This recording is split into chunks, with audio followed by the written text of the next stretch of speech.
ಹಾಗೂ ಆರ್ಎಸ್ಎಸ್ ನಡುವೆ ಬ್ಯಾನ್ ಕಿಚ್ಚು ಜೋರಾಗಿದೆ. ಸಚಿವ ಪ್ರಿಯಾಂಕ್ ಖರ್ಗೆ ಬೆನ್ನಲ್ಲೇ ಎಂಎಲ್ಸಿ ಹರಿಪ್ರಸಾದ್ ಆರ್ಎಸ್ಎಸ್ ಬ್ಯಾನ್ ಮಾಡಬೇಕು ಅಂತ ಹೇಳಿದ್ದಾರೆ. ಖರ್ಗೆ ಸಾಹೇಬ್ರು ಹೇಳಿರೋದ್ರಲ್ಲಿ 100ಕ್ಕೂ 100 ಸತ್ಯ ಇದೆ. ಸಿಂಥಗಿಯಲ್ಲಿ ಪಾಕ್ ಧ್ವಜ ಹಾರಿಸಿ ಕೋಮು ಗಲಭೆಗೆ ಯತ್ನಿಸಲಾಯಿತು. ಉಡುಪಿಯಲ್ಲಿ ಹಸು ಕೊಂದು ಕೋಮು ಗಲಭೆಗೆ ಯತ್ನಿಸಿದ್ರು. ರಾಜ್ಯದಲ್ಲಿ ಶಾಂತಿ ಕದಡುವ ಆರ್ಎಸ್ಎಸ್ ಅನ್ನ ಬ್ಯಾನ್ ಮಾಡಬೇಕು ಅಂತ ಹರಿಪ್ರಸಾದ್ ಹೇಳಿದ್ರು. ಯಾದಗಿರಿ ಜಿಲ್ಲೆ ಕೆಂಪಾವಿಯಲ್ಲಿ ಆರ್ಎಸ್ಎಸ್ ಪಥಸಂಚಲನಕ್ಕೆ ದಲಿತ ಸಂಘರ್ಷ ಸಮಿತಿ ವಿರೋಧ ವ್ಯಕ್ತಪಡಿಸ್ತಾ ಇದೆ. ಆರ್ಎಸ್ಎಸ್ ಪಥಸಂಚಲನ ಸಂಬಂಧ ಸುರಪುರ ತಾಲೂಕು ಆಡಳಿತ ನಡೆಸಿದ ಶಾಂತಿ ಸಭೆ ವಿಫಲವಾಗಿದೆ. ಆರ್ಎಸ್ಎಸ್ ಹಾಗೂ ದಲಿತ ಸಂಘರ್ಷ ಸಮಿತಿ ಜೊತೆ ತಾಲೂಕು ಆಡಳಿತ ಪ್ರತ್ಯೇಕ ಶಾಂತಿ ಸಭೆ ನಡೆಸಿತು.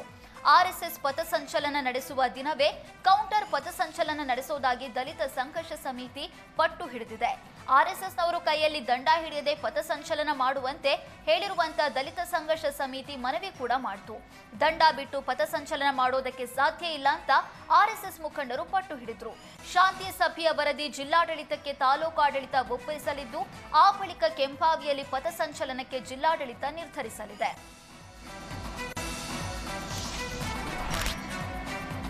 ಶಿವಮೊಗ್ಗದ ಶಿರಾಳಕೊಪ್ಪದಲ್ಲಿ ಆರ್ಎಸ್ಎಸ್ ಪಥಸಂಚಲನ ನಡೆಯಿತು. ಶಿರಾಳಕೊಪ್ಪ ಪಟ್ಟಣದ ವಾಲ್ಮೀಕಿ ಭವನ ಮತ್ತು ಬಳ್ಳಿಕಾವಿ ಕ್ರಾಸ್ನಿಂದ ಆರ್ಎಸ್ಎಸ್ ಪಥಸಂಚಲನ ನಡೆಸಿದ್ರು.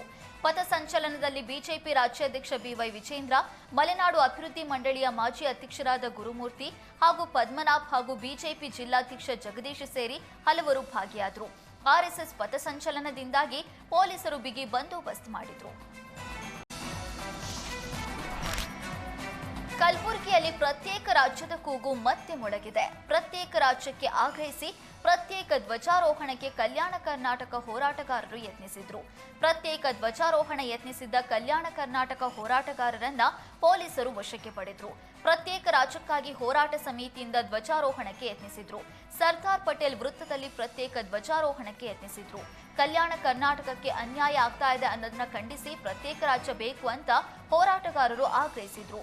ಪ್ರತ್ಯೇಕ ಧ್ವಜಾರೋಹಣಕ್ಕೆ ಯತ್ನಿಸಿದವರನ್ನ ಬ್ರಹ್ಮಪುರ ಠಾಣೆ ಪೊಲೀಸರು ವಶಕ್ಕೆ ಪಡೆದರು. ಬೆಳಗಾವಿಯಲ್ಲಿ ಕಬ್ಬಿನ ಬೆಲೆ ನಿಗದಿಗೆ ಒತ್ತಾಯಿಸಿ ರೈತರು ನಡೆಸ್ತಾ ಇರುವ ಅಹೋರಾತ್ರಿ ಪ್ರತಿಭಟನೆ 3ನೇ ದಿನಕ್ಕೆ ಕಾಲಿಟ್ಟಿದೆ. ಮೂಡಲಗಿ ತಾಲೂಕಿನ ಗುರ್ಲಾಪುರ ಕ್ರಾಸ್ನಲ್ಲಿ ಅನ್ನದಾತರು ಪ್ರತಿಭಟನೆ ನಡೆಸ್ತಾ ಇದ್ದು ಸರ್ಕಾರದ ವಿರುದ್ಧ ಆಕ್ರೋಶ ಹೊರಹಾಕ್ತಿದ್ದಾರೆ. ಪ್ರತಿ ಟನ್ ಕಬ್ಬಿಗೆ 3,500 ರೂಪಾಯಿ ನಿಗದಿ ಮಾಡುವಂತೆ ಅನ್ನದಾತರು ಒತ್ತಾಯಿಸಿದ್ರು. ನಿಪ್ಪಾಣಿ ಬಾಗಲಕೋಟೆ ರಾಜ್ಯ ಹೆದ್ದಾರಿ ತಡೆದು ಸರ್ಕಾರದ ವಿರುದ್ಧ ಆಕ್ರೋಶ ಹೊರಹಾಕ್ತಿದ್ದಾರೆ.